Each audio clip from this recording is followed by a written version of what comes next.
Mais moi, ce que je vous dis, c'est qu'à l'intérieur de la SNCF, et aujourd'hui, on le voit à Amiens, à Nice, et il y a quand même des troncs communs. Ils nous disent, les patrons, des PME du rail, ils nous disent, si on ne touche pas aux conditions de travail des cheminots, on ne peut pas respecter le contrat et on est en faillite. Amiens, Nice, je ne sais pas, mais sur TKTO, on se revoit, on regarde précisément ce qui est offert par Transkéo.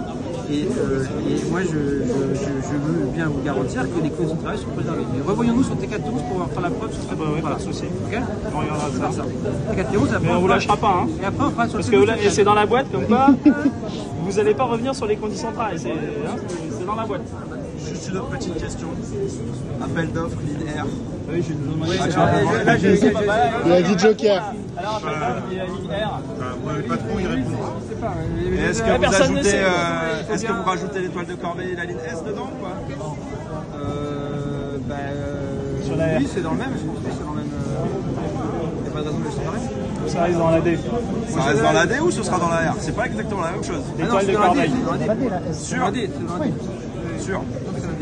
Donc ils vont faire comment? Parce que le matériel Régionaux 2Z, lui, il va aller sur l'air avec un atelier air. Donc il y aura. Bon, là, je vous sur l'étoile de Corbeil, c'est des Régionaux 2Z. Je connais bien la L. Oui. Donc la L, il n'y aura pas de dumping social. Attention, c'est enregistré. Hein. Bien sûr, sur la L. Les yeux dans les yeux. Hein. On fera préservation et conditions de travail. Il n'y a pas de sujet. Alors la suite, et c'est une condition pour nous. Conditions de travail et rémunération, salaire. Oui, préservation. Et par contre, ça m'intéresse. Hein. Quand vous passez à Transdev, c'est la privatisation. Ah oui, si. Après 2025, la caisse des dépôts et de conciliation sera minoritaire. Oui, mais il conserve les votes. 30%, mais jusqu'à présent, il y avait une ambiguïté. On me disait Transdev, la caisse des dépôts, c'est 66%, c'est majoritaire. Maintenant, ils seront à 30%. Donc, c'est le choix de la privatisation si vous passez par Transdev.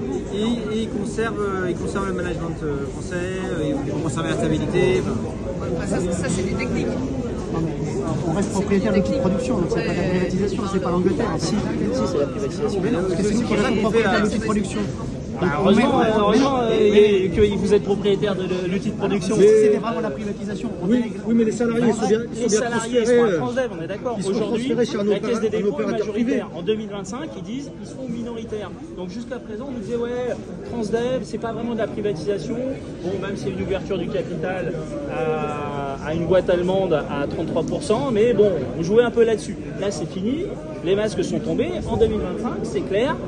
La Caisse des dépôts va vendre la majorité des actions à une boîte allemande. Voilà. Donc aujourd'hui, quand l'Île-de-France Mobilité va passer par Transdev, elle passera par une boîte privée. Voilà. Et les salariés seront transférés dans les boîtes privées. J'ai pas encore l'actionnariat, mais la boîte allemande aura plus d'actions que la... Oui, ils auront 66. En fait, ils inversent. C'est-à-dire qu'ils seront à 66%.